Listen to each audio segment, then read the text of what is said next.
Welcome, everyone, and very glad that you could join us today. My name is Paula Newcomb, and I'm the Northeast Regional Coordinator of the Indiana State Library's Professional Development Office.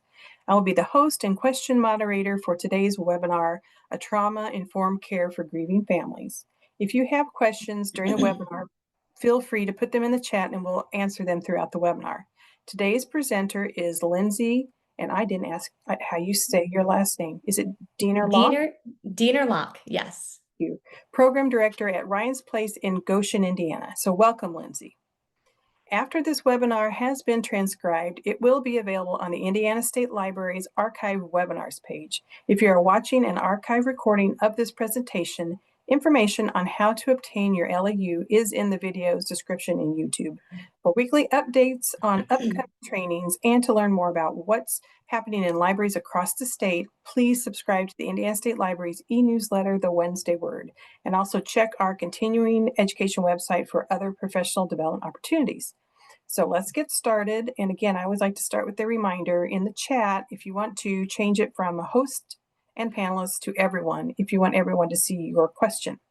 So thank you so much for being with us, Lindsay, and I will hand the presentation over to you. Well, thank you so much, Paula. And I'm not always able to watch the chat super close. So if you notice that there's a question that someone asks, if you want to do a wave or or interrupt me. But yes, my name is Lindsay Diener-Locke. I'm the program director at Ryan's Place. So we provide support for children, teens, and families and adults that have experienced the death of somebody in their life. And we know that grief is universal. It touches everyone in our lifetime. And some of what we'll go over today is, learning more about how grief affects children at different developmental stages, the do's and the don'ts. We all worry that, we're saying the wrong things. We don't want to make things worse. And we want to make things better for our families. And then how to best support the grieving youth and families. So I just want to thank you for you taking the time to log on and listen and with your interest. And I do welcome any questions. I know that it's a webinar, but I like to try to make it as interactive as possible. So don't hesitate to interrupt me. So I wanted to start with a quote here. Grieving is not a weakness, it's a necessity. It's how we heal from our loss and move on. And I think the image is so beautiful here. And also, that is, one thing that we talk about so much with our families is that, we hear a lot when families come to our program, am I grieving the right way? Am I doing things right? Am I helping, or am I doing the best things for my children? And, there's this feeling that there's a right and a wrong way to grieve and to support each other. And the answer is yes, you are doing it right and you're answering the right questions. It's not a weakness. It's something that we all have to do in our own way. So, and I know that not all of you are from Indiana. It's exciting that you're from all over the United States. But I did want to talk a little bit about the child bereavement estimation model. So Judy's House, the JAG Institute, is our main research tool here in the grief bereavement community. So if you actually go to their website, you can look up by your state, and even I don't know if it's up by county yet, or by your county, the estimated bereavement statistics for your region. So the national average is 1 in 11 children before the age of 18 will experience the death of a sibling or a parent. And I would have never have guessed that that would be accurate until I started working in the grief field. I have a history of working in hospice and then also in other grief centers.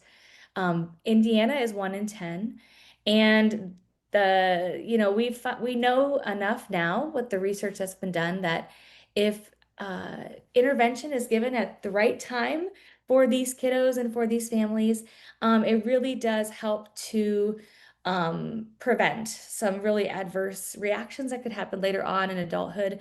One of the other, it's on a different page on the JAG Institute, they talk about risk factors for for children and teens. And actually, they found that 1 in 4 children, children or teens who die by suicide are actually bereaved. So, and this 1 in 10 doesn't account for grandparents and other relationships that may have happened. So, I think that we don't realize it, but we are continually interacting, or potentially interacting with children, with teens, with families that have experienced the death of somebody in our workplaces. And as librarians, or other area, wherever else that you might work, it may show up in other ways. Often I think kids go unrecognized in their grief.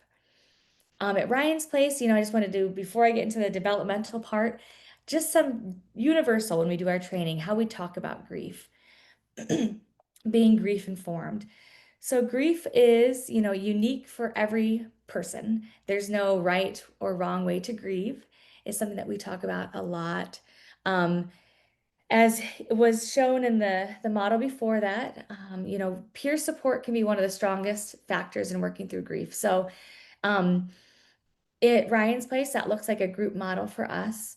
It would look probably different in your settings, but for children, one of our goals is for them to not feel alone in their grief.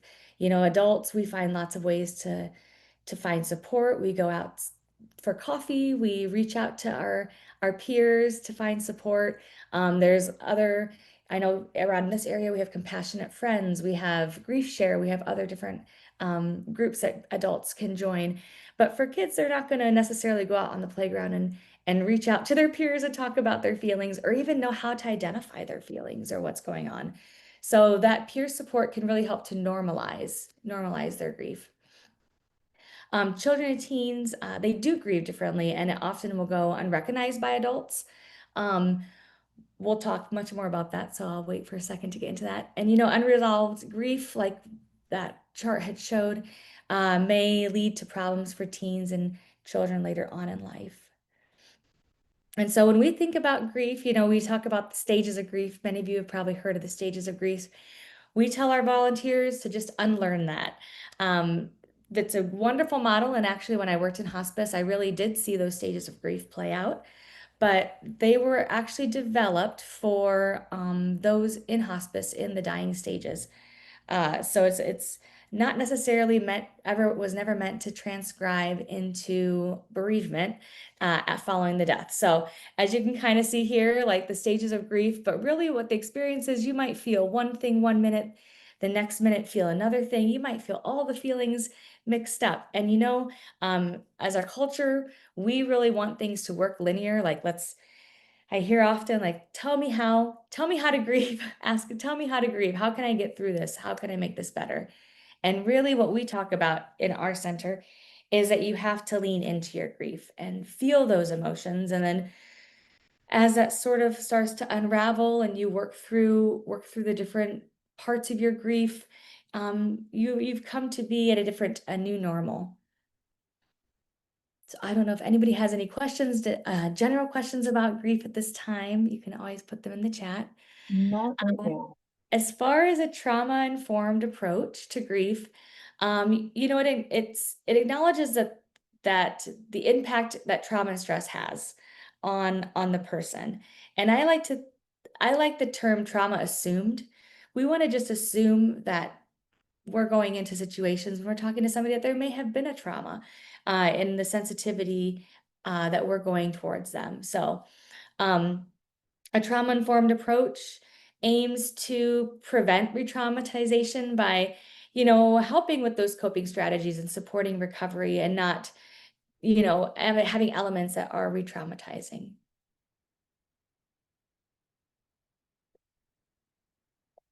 So I do have charts here that will talk about the developmental stages, but one thing to mention is that there are different factors that will affect the grieving process. So the age, which we'll talk about, not just the age of the survivor, but the age of the person who died. Not that one death, we don't like to compare deaths as being difficult or more difficult, but there is a challenge with when deaths happen out of that, cycle of life that it is different when a child dies opposed to, a great grandparent or someone who's lived long into their life and has had that opportunity to experience. So that definitely affects the grieving process. The nature of the relationship between the survivor and the deceased. So even within the same family, every single person is going to have their own relationship with the person that died. So, you know, my relationship with my mother is different than my brother's relationship with my mother, even though we're grieving the same person, we're going to have our own histories, our own personalities, our own dynamics that go into that relationship. So um, sometimes I think that we would find that siblings or family members will even compare their grief to each other. Maybe I don't think that my child is grieving the right way. They don't seem to be, my one child is really open about it. My other child just kind of like closes into himself and is grieving in his own different way. Like, is that okay? And the answer is yes. Like, we just want to provide a safe environment for them and let people know that we are there for them. The survivors support system and access to resources. And we'll talk about access to resources later, because that's something that you can really be involved in your libraries. Excuse me. But yeah, I mean, we do have families come to us that have very strong support networks. And during our intake process, we do evaluate that. Do they have people outside of Ryan's Place that are supporting and connecting with them? Mental health and previous experiences with trauma and loss. Um, you know, we always ask about a history of mental illness, because the things that we struggle with before a death, grief will amplify that and bring it out in a whole different level, or it has the potential to. And also, we know that, grief will come out in children as ADHD, or anxiety symptoms. So, might mimic that mental health. Um, and the nature of the death. So, grieving a very sudden death is different than grieving the death after a long-term illness. One isn't easier or worse than the other. In our groups, people come from people are linked. Well, the kids are linked based on their age for their developmental age appropriate activities that we do. The adults are on the nature of the relationship. So we have people in our spouse partner group that have had sudden deaths, accidents, and those that have had long-term illnesses. And they do talk about the differences that experiences happen. And it's not that one is worse than the other. With long-term illnesses, you often are watching your loved one deteriorate, and there's so much grief and loss in that. But you do have the opportunities to have those last moments often and to say goodbye.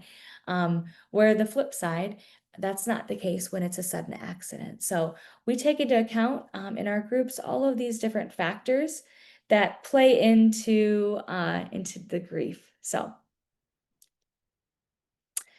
um, a lot of developmental charts only go down to age 3. There's enough research now to show that even those in utero can do grieve the death of a person. And I want to say something about grief in children is that they grieve cyclically. So they grieve throughout their lifetime as they're reaching these new developmental milestones. So there might be a kiddo that you might have a parent talk with you at your library and ask, like, do you have anything about, working with anger and frustration with kids? Like my child all of a sudden is having such a hard time. Well, what is their past? Like, how, or are there things that have happened, like, significant throughout their life, that might have influenced them now? My mom died 3 or 4 years ago and they're really close, but they seem to be doing fine now. Well, it could be that little Billy is now grieving in a whole new way. And so you will talk more about that as we go through these slides. But 0 through 2, our groups go down to age 3, although we do have a play therapist that'll go down to age 2. They don't have a cognitive understanding of death, but they do react to those feelings of separation and abandonment. You might what you see more in this at this stage is their reactions to maybe the grief reactions of others around them. So, maintaining routines, extra patience and affection helps, but they might have more crying, more irritability, comfort seeking. It could be that you know, um, the mother, there was an 18-month-old, and mom died suddenly. And, there's a change in sleeping habits. There's a change in crying and irritability. Dad just doesn't feel the same when he's rocking the baby that mom did. They're missing that attachment. Um, 3 to 5 year olds, a lot of what we do in our groups for our littles is, they're just also trying to understand and name the feelings that they do have, those emotions. And so often, kids at this age will view death as temporary and reversible. And you'll receive, I should say, I'm going to send this PowerPoint presentation uh, to Paula, and she'll send it out to make it available for all of you, in case if you're trying to take notes or whatever rapidly. Um, Magical thinking. So, if someone goes into the hospital, that means that they don't come back out. Um, if someone died in a car crash, then cars aren't safe, to kind of that universal magical thinking. Um, they might think a lot about the deceased and wonder what they're doing, or ask, like, why can't we go see them? And then I will ask repetitive questions over and over and over again. Um, you might see a lot of we see a lot of more anxiety, clinginess. Their whole world is racked upside down, and they're just trying to figure it out. And so it makes sense that they might have issues, especially around bedtime, times when they would feel more of that anxiety and that separation anxiety, that they're going to want to be with their people, and make sure that they're okay. You might see a lot of regression in behaviors, whether it's potty training, sucking on their thumbs, things that are helping them to find, they might revert back to some of those self-soothing behaviors that were when they were younger. So yeah, we encourage families to give truthful and simple answers. And so one thing that we talk about in our groups, and one thing that we model as facilitators, is using concrete language. Often as adults, we try to sugarcoat the words death and died, and use the words lost or passed away, which I always encourage facilitators to think about, is that more about your comfort level or the kid's comfort level? Often kids don't blink an eye when I use the words death and died, where it's an internal response that we have, that we feel like we're being harsh. But it's really important for us as adults to use that concrete language, because at this age they really are trying to figure out, what does it mean? Like, someone told me that my grandpa died, but what does that even mean?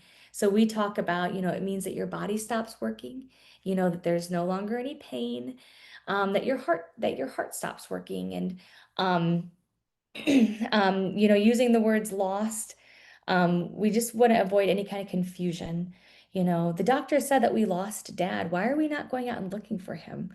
Using those concrete languages, and they are being fed, not intentionally in a malicious way, but we do use the words death and died in our culture, just not as much with people, as we're driving down the road and we don't say, oh, look at that raccoon, it passed away. It's like, oh, look at that poor raccoon, it died. Like, oh, someone hit it.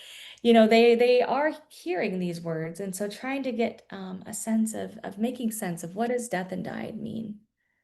So that's part of our trauma-informed, grief-informed responses, is using this concrete language, because we don't want to, re-traumatize them later on, that they realize that, oh, that's what death and died mean. I never quite really realized that.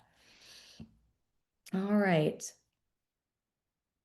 And kids ask questions, and they ask questions, easily and frequently.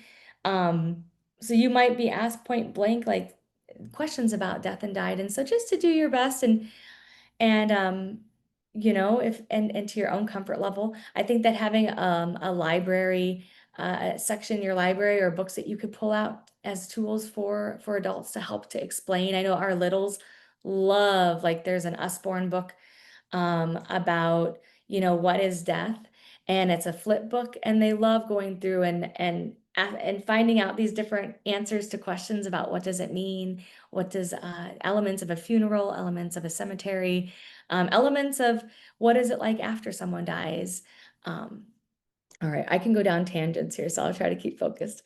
As kids get to be more around 7 or 8, there is more of that concrete awareness. So, children that experience a death early on in their life, you may really start to see some of those behaviors come out around this age.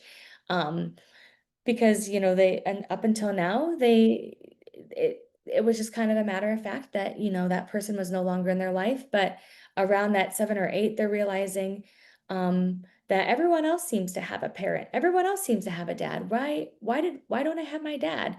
And grieving in a whole different way, the deaths that they've experienced. Um, at this age too, concern for their own and others' mortality, and that's part of that concrete thinking of, wow, it really means that that person isn't going to come back, that that person's no longer going to be available to me. And be more that what you would see early on, that being more anxious, being more clingy, more regressive, acting out, can come out. Changes in academics. So we don't want to just think of academics changes as being that maybe they're struggling in school. You might also see changes in the opposite extreme. Maybe suddenly, to help cope with their grief, they throw themselves into their work. And so kids at any age, you might see changes either way. Unfortunately, it's the kids that do have more of the acting out or problems with academics that are flagged from our schools, from our organizations, that are the kids that need help. But um, so we really encourage our social workers to look beyond that and to get a good pulse on families and what's going on with them. Sleep disturbances. So yeah, as like with the younger ones, answering questions truthfully, encouraging safe expressions for feelings, and creative outlets. So I know that you might have noticed some of these pictures that are down here. Um, they have a lot of play elements in them. So we know that kids, as they are grieving, and just in the ways that they experience the world and make sense of their world, is through play, is through art. Um, so we're in the process of building our own grief center here in Goshen. We're going to move in the end of the summer, and you're all welcome, no matter where you are in the United States. Come and visit us, take a tour. But one thing that we have in our room is our hospital room. In our building is our hospital room, where kids are going to be able to play out, their experiences. Maybe they had a death in the hospital, and hospitals are a normal part of life, right? They're part of our culture, our systems. But for kids that have experienced a death, that could be also an element of trauma and be traumatic. So, currently we do have toys that kids play with, and it gives them an element of control over their narrative, and a different way to share their story. Because especially with younger kids, I've done some individual work with kiddos with sandboxes, and it's sometimes easier for them to show you a scene and to share their emotions in that way than to use words and to talk about that verbally one-on-one. All right, going on. So 9 to 12-year-olds, they do understand that death is final. Um, Unfortunately, kids do often believe that there's something that they could have done to prevent the death. I think as humans, we try to make sense of the world around us. We try to make sense of why things happen and what we could have done differently. And kids are no different. So, that's one reason why we really encourage families, before they're in our groups, to be honest with children about how they died. Now, I know that that's not always easy, especially when the death is something that was violent, like it was a murder or a death by suicide. So we will help families walk through how to talk to their people, how to talk to their kids, how to talk to others about that. But to be honest and answer things in an age appropriate way that they could understand. Um, will help them begin that grieving process where if they find out years later that, actually grandpa died by suicide, they're grieving back to square one and also grieving with that lens that they are unsure if they can trust that adult that they felt betrayed by, that wasn't honest with them. So, along with the concrete language of death and died, died by suicide is another trauma-informed, grief-informed way that we talk about death by suicide. There's enough research now that we know that um, in that there are changes in the brain, and if they were in their right, healthy mind, um, and often suicide is planned. Sometimes it's planned, other times it's impulsive, but they would not have chosen that decision. And if it was a decision, it was a decision by someone who is struggling with an illness. We don't commit cancer, we don't commit heart attacks, and we don't commit suicide. So we use the words death by suicide. um, so yes, to answer questions truthfully, um, allow for time alone, but be available. So, at this age, children are doing a lot more internal processing on their own or with peers. But as adults, to model healthy emotional expression, and this is a really important, critical time to find peer support. We often hear from families, oh no, yeah, my 8-year-old, they're so excited to come and join group. I don't think my middle schooler is going to talk. Like they don't talk at home. My high schooler doesn't want to talk in a group with other people. But then they find that once they come into our groups, they do end up sharing a lot because it's sometimes easier to talk with peers. That's how Ryan's Place was actually started. Ryan was in college when he died, and he had a brother in high school, Damon, who wasn't able to find any kind of peer support in the area. And so he had an individual counselor who, the individual counselor told his parents, Rex and Nancy, you can keep on paying me, but he's not going to talk. He needs to talk with others his age, he needs to feel that's normalized in his own developmental stage. And sure enough, they did find another high schooler in his school that had a family member die, and were able to connect after they retired from the education profession. Rex and Nancy and those counselors went on to start Ryan's Place as a peer support service.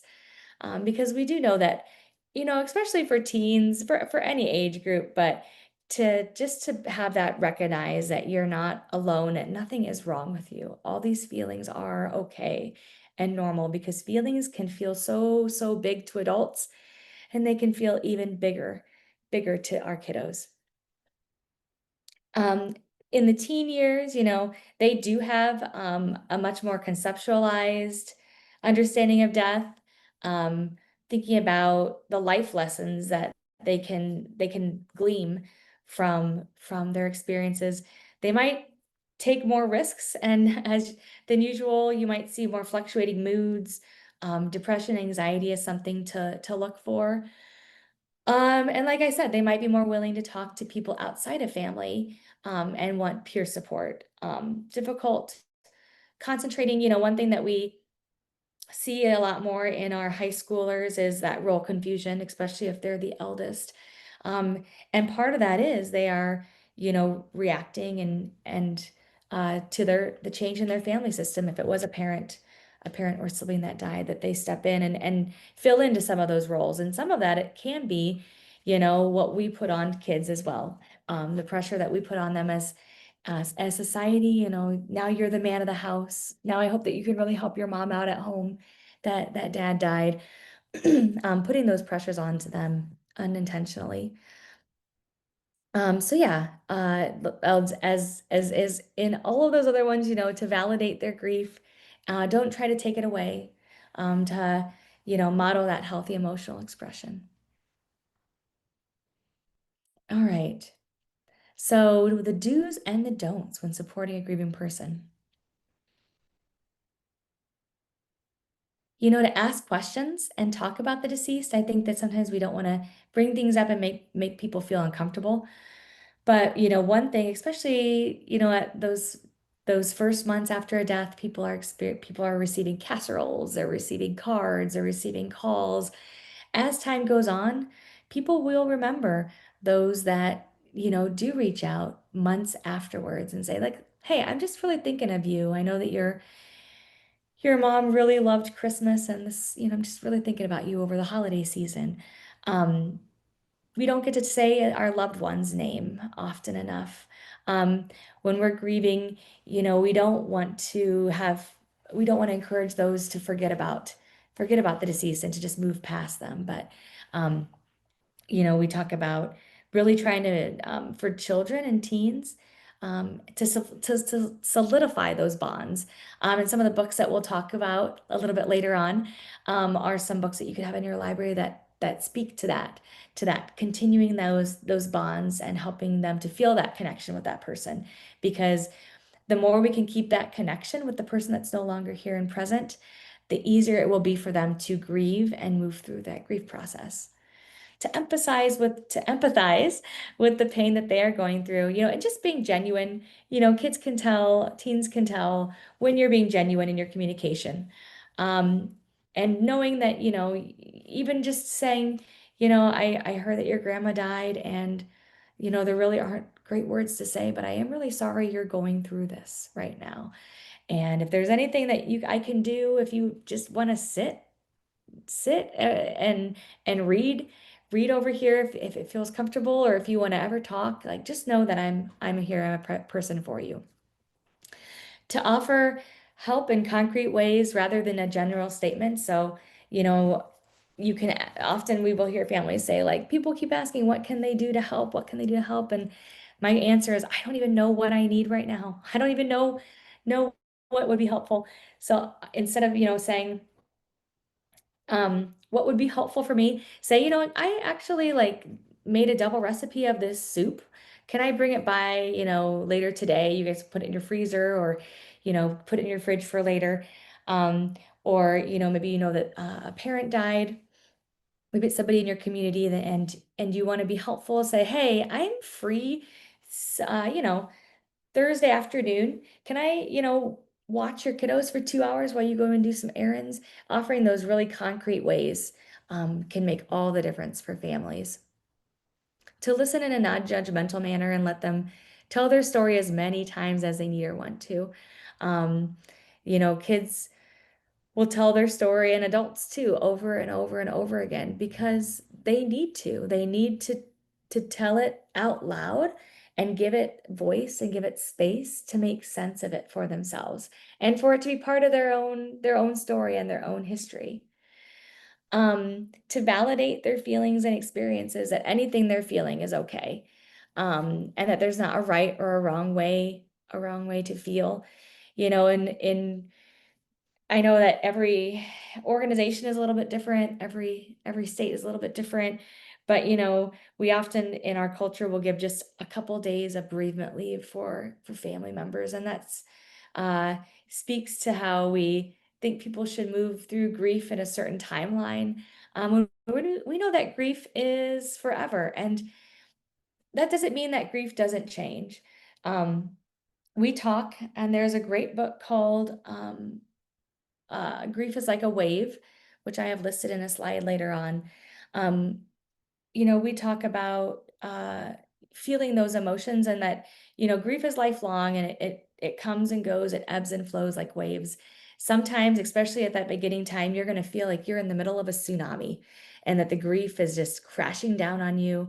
It's harsh, it's intense, and as we move on through time, as we heal, that grief doesn't go away, but those waves might, hopefully, will become less frequent. Those grief waves will become less intense. Um, and there might be times in life then again that they are intense again, especially when you're talking about kids and teens and how they're moving through the grief journey. Um, but but the idea is that we grow with our grief, and we grow through our grief. So on the flip side, um, the don'ts, using simplistic, overused statements to try to calm them down, like, oh, it's going to be okay. Grief happens to everyone. I think that using sometimes, comparing the loss, like, oh, I know how you must feel because, when I was your age, I also experienced a death. Like you're wanting to relate, but you also, and you should relate, but you don't want to compare or oversimplify. So, saying like, like, I don't know exactly what you're feeling, and to acknowledge that no one knows what each other is feeling. But I also experienced a death when I was around your age, and I remember it was really difficult for me. And so I don't know what it's like for you, but I'm here if you would like to share. So, relating but not comparing, that you would know exactly what they're feeling, to telling them what to do, to giving them advice, passing judgment on their timeline, trying to fix it, make everything better, which as adults we want to do. We want to try to make everything better for our kids, but there's a lot of power in acknowledging that it's something that we can't fix. Saying those shoulds or woulds, or, oh, don't worry, as you grow older you will feel better, you should feel better as time goes on, to put that value judgment, and hopefully they do, and hopefully they will feel better, but we don't want to put that judgment, as a trauma informed response, to make assumptions that someone is doing better or great based on their outward appearance. So we talk about grief as a psychic wound.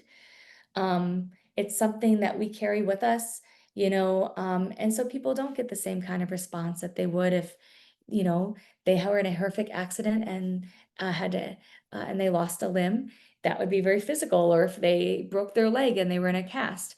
These psychic wounds are deep, and they're really difficult to heal, um, because there isn't, a brace that we can put on them. There isn't, a cream or an ointment, or a pill to fix it.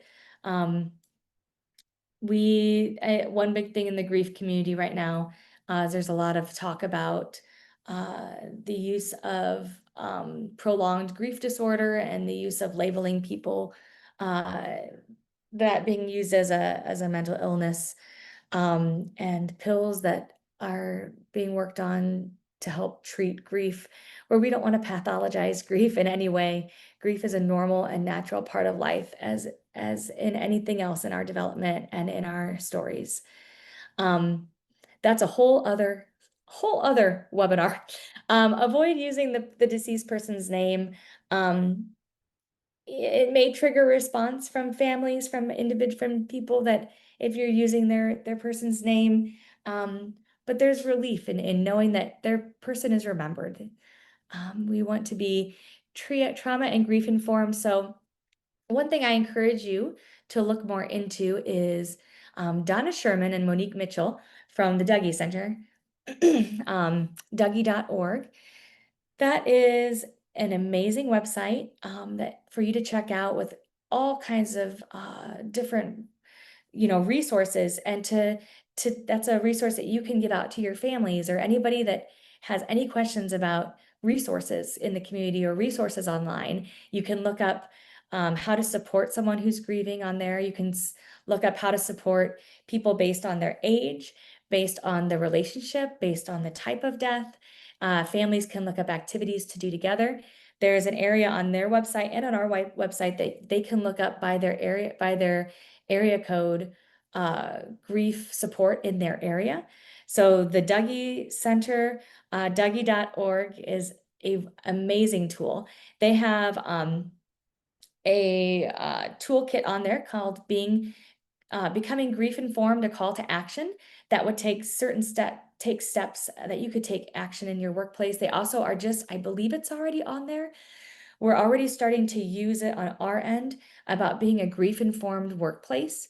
So there's factories in our area, there's different companies in our area that are reaching out to us as an organization to help train them in being a trauma and grief-informed, workplace, and what you can do in your library, in your organization, to and this is more about the structural level, to be grief informed and trauma informed with your employees.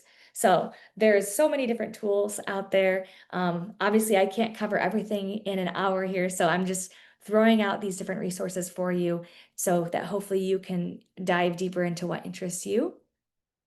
Um, being trauma and grief informed, like we've talked about, that death is a normal and inevitable part of the human experience.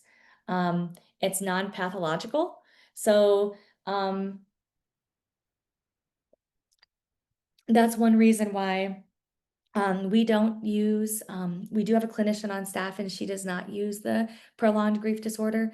Prolonged grief disorder, which is now in the DSM, the diagnostic manual for counselors, will say that children who are experiencing grief symptoms after 6 months could be diagnosed with this. Adults Oh, no, adults, see, this is the thing is I don't even I've read it and I kind of put it out of my head because for us, we know that grief is lifelong. And you know what people are doing if you want to diagnose, I know that's not what this is about, but we tend to think of things as an adjustment. People are adjusting to a new normal. If they've experienced anxiety in the past, their anxiety is worse now.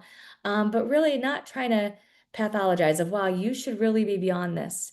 It's been a year and you still feel like you're at day one. Um, if you tell that to an adult who has had the death of a child, you're gonna get some pretty interesting responses. Maybe not verbally, but their responses internally will be, it's hurtful to think that after a year you should be beyond a death.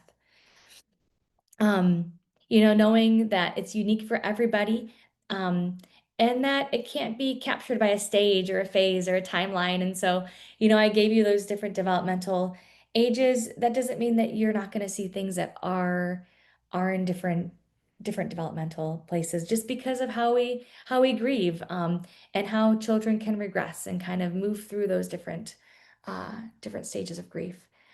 Language is important, and so we can't, emphasize enough the concrete language, using the words death by suicide. Um, I have noticed it a couple times in mainstream media, the use of that word, because every time I hear the word committed suicide, I do a little cringe, um, because that goes back to when people died by suicide. It was considered a crime against the church. They weren't able to be buried in a cemetery. All of their land was given away, not being able to pass on to their remaining loved ones. And so we've really tried to, as a group community, move away from using the committed suicide to death by suicide. So how to best support, grieving youth and families? I think that, as humans, building that trust, being transparent. Like we talked about the grief informed language.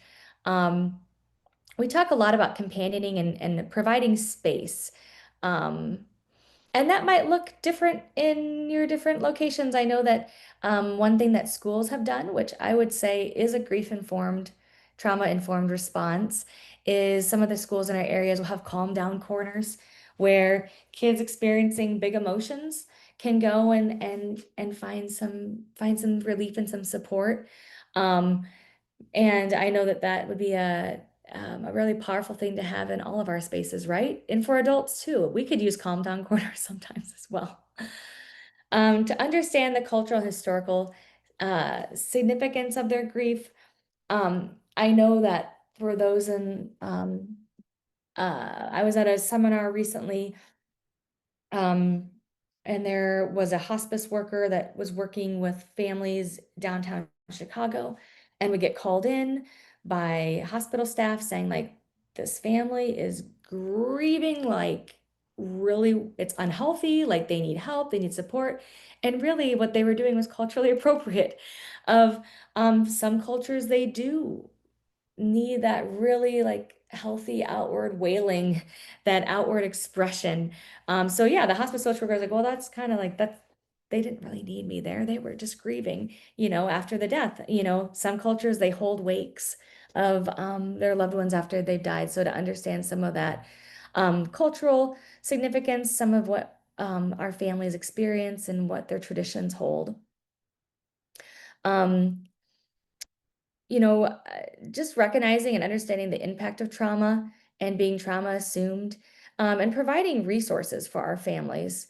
Um, and I want to give, I've been talking, there's so much that I can talk about, but if there is something that you're really like, really, really want to hear about, or you have a burning question, like, I'm happy to speak to any of that. We'll have time here at the end for questions, but feel free to reach in now if you'd like. Um, So far, there's not been any questions. Everybody's That's just been listening to you intently, I think. that is okay. I don't mind not having questions either, but I just want to make sure that I cover what people are hoping that I cover. So books, and you guys, as far as I know, most of you at least are in the like our librarians are in the library profession. I love using books to talk with families, to talk with kids. We use books in our groups. Even our adult groups will use books as a tools for discussion, and there are so many books out there. So I have listed a couple of my favorites here. There are more favorites, but the invisible string is one that we use. I actually keep a stack of them at home that if I know that I'm going to a funeral or I know someone who's experienced the death, I always give them an invisible string book. Um, it really talks about maintaining that connection and that we're always still connected. Even before my own children experienced a death, this was a book that we read often at at our home because it helps with anxiety, separation anxiety as well for children. It's about how we're always connected with that invisible string, no matter where we are.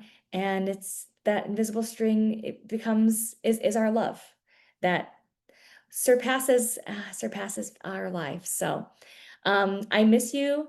Grief and mental health books for kids, a first look. That's a really good one for ones that are really, really, really little. In explaining some of those, I talked about, it's not listed in there, but Usborne um, has really good books about emotions, and then also a first look at death. That's really great for those little kids. One Wave at a Time is that book I spoke about with Grief is Like a Wave. There it talks about not just, the emotions of death, the emotions that come after death and all the feelings, but the changes that happen within the family. It's in that book, it is a father who died, and it's about kind of the journey of that family. And actually, they do find a grief center. And there are grief centers like ours all over the nation. And so you can find that on the Dougie Center website. Um, there are areas too online, virtual groups if you don't have anything that's in person in your area. The grief rock, about how, grief is like a rock that we carry, and there's times that we can put it aside, but it's always there. There's times that it feels lighter, that it feels heavier. A Shelter for Sadness is a book that I love, and actually I don't even think some of these books don't talk about death directly, but we use them in talking about the feelings of death. So A Shelter for Sadness is one that talks about um, that there's a little boy, and they need to find he makes a place for his sadness to come and visit. And as he leans into his sadness and he listens to his sadness, and helps feel his sadness and comforts his sadness doesn't need to come and visit quite so often. So it's a really powerful book in when we talk about giving space for our emotions, and that there's no right or wrong or good or bad feeling. Actually, in one thing we do is we have camps, summer camps. And we were talking about last year, one of our groups, about all the feelings that you would like to get rid of or, have less of in your life. So we wrote sadness and anger and all these different, difficult, big emotions that the kids are like, I wish I had less of this in my life. And then we talked about, well, all of our emotions have intentions, right? They're all telling us something. They all have a space. And one of the kids was so insightful, and this was like a 10-year-old, was like, yeah, like in the movie Inside Out, like sadness is what brought the family back together. And I was like, whew, truth bomb from a from a 10-year-old, right? That sadness does play a purpose in our lives, that even though it's not a comfortable feeling to sit with, sadness is what brought that family back together in Inside Out 1 or 2. I try to remember my Inside Outs. The Rabbit Listened is an amazing book that our adult groups have used as well. Um, there's a little boy, he has a block tower that falls down and is really, really, really upset. You know, these different animals come up and suggest different things to help him feel better. An ostrich is like, well, if you just ignore it and you put your head underneath the pillows, then it'll all feel better. I forget which animal it is. If you yell and you scream about it, you'll feel better. If you cry about it, you'll feel better. And the rabbit comes and just sits and just is there. And that's the perfect example of a trauma and grief-informed response of just being present, just being available. And that rabbit being there and just sitting and listening to this boy process, like so and so told me to scream, so and so told me to hide, so and so. And it's like, what do you need, little boy? And what that little boy needed was for the rabbit to listen. Um, My Grief is an Elephant is another really good book. There's also some really good graphic novels that are for uh, children, for teens, for preteens, and for older teens. So I encourage you to look up some of those. Um, Having a good resources for your adults as well. Um, It's Okay That You're Not Okay is a book that I referred to a lot of adults. Um, Megan Devine wrote it after the death of her fiance. Um, and it just really speaks that, it's just okay. Like all those feelings of grief that she experienced, um, she kind of walks through that, moves through that. And it's just a really good book for people, helping people feel normal in their grief. Finding Meaning. So David Kessler is an amazing grief expert. He is another person that, if you want to look at his online resources, he has webinars, he has um, classes that parents, adults can take on helping children move through grief. He and Keebler-Ross were the ones that developed this 5 stages of grief for those in hospice. So recently, I say recently, it was a couple years ago, he actually reached out to Keebler-Ross's family to ask permission to add the 6th stage, which is finding meaning.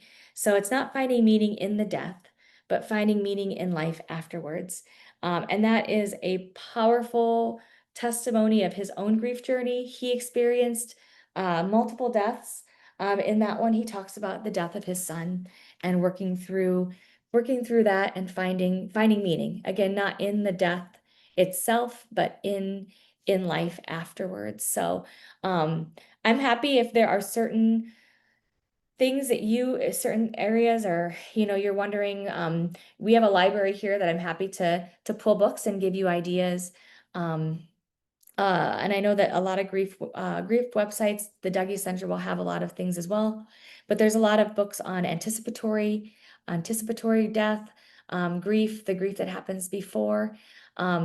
Grandma upstairs, Nana upstairs, Nana downstairs is a really good one that talks about a family that's caring for a dying grandmother, and the grief that happens before and happens afterwards. So, um, again, like if you have questions, like please reach out.